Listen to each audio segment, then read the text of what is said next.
professor Vitor, professor de produção de texto de vocês, e juntamente com a Escola Ver Crescer, a gente idealizou esse projeto de dar aulas online nesse período turbulento que a gente não está podendo frequentar aulas fisicamente, né? Ou melhor, presencialmente. Então vamos lá. Essa aula vai ser de produção de texto, tá?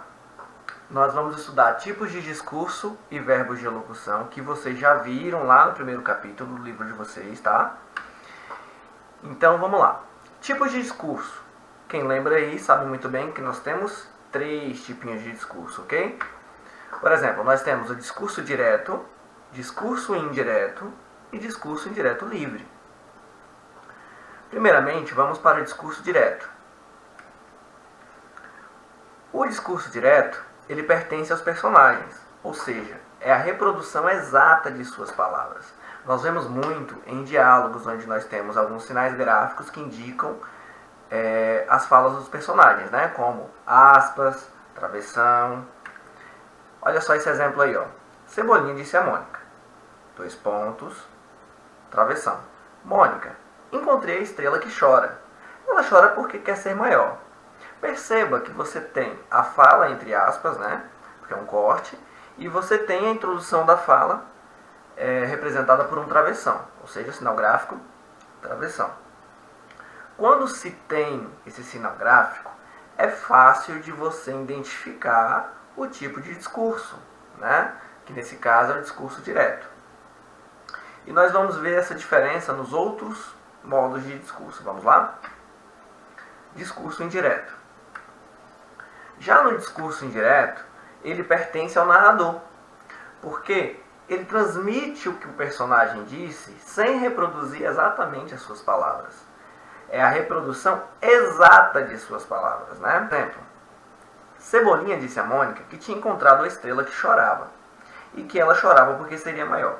Perceba que nesse exemplo, o chorar, ele está no passado, porque a partir do momento que você tem um narrador que está falando de discurso indireto, ou seja, ele está falando de algo que aconteceu, ele está contando uma coisa que aconteceu, não é mais presente. Já no discurso direto, não, ele é o diálogo, então ele pode estar escrito no presente, né? Como nós vimos lá no primeiro exemplo. Já no discurso indireto, como eu estou falando, tudo fica para o passado. Você tem que fazer essa conversãozinha. Parece complicado agora estudando, mas quando a gente vai escrever, normalmente a gente faz, né? Vamos lá para o discurso indireto livre. Esse sim é complicado, a gente tem que prestar atenção nele, ok? O discurso indireto livre, ele é meio complicadinho porque nele não tem marcas que indiquem a separação da fala do narrador da fala do personagem, como os verbos de elocução, os sinais de pontuação e as conjunções que aparecem no discurso direto e indireto, né? É meio que assim, a fala do narrador, ela fica misturada à fala do personagem. O narrador está lá, por exemplo, Joãozinho estava caminhando na floresta, de repente, ai, meu pé, entende? A fala do personagem é introduzida diretamente à fala do narrador. Olha só o exemplo que eu trouxe para vocês, ó. Na fazenda, os dias de Frederico eram sempre iguais. Alimentava os animais e regava as plantas.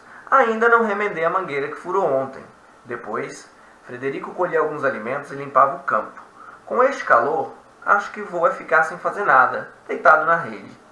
Perceba que aí nós temos 2 momentos, 2 falas, né? A primeira aí, ó, ainda não remendei a mangueira que furou ontem. E a segunda, com este calor, acho que vou ficar sem fazer nada, deitado na rede. Essas falas, elas são referentes ao personagem. Ele está fazendo o discurso dele em meio à narração do próprio narrador.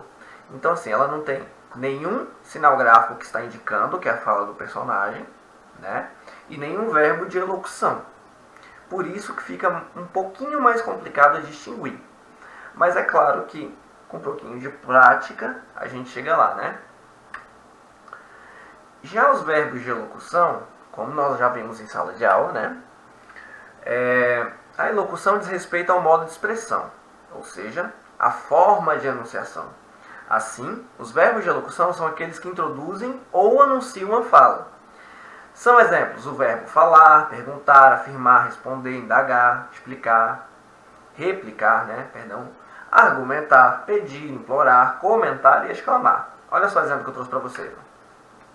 Mãe, posso ir ao cinema com minhas primas? Perguntou Soraya. A mãe afirmou. Pode, filha.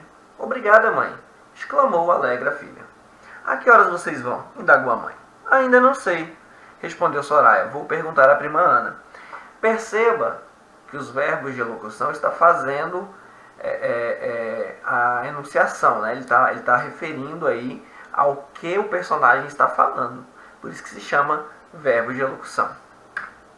Galerinha, essa foi a nossa primeira aula online. Espero que tenha ajudado vocês. Vamos gravar muitas aulas, né? Para que possamos ficar em dia com o conteúdo, para que possamos ficar próximos uns aos outros. E para isso estamos utilizando da ferramenta internet, né? Nesse século XXI. Obrigado a todo mundo e vamos lá!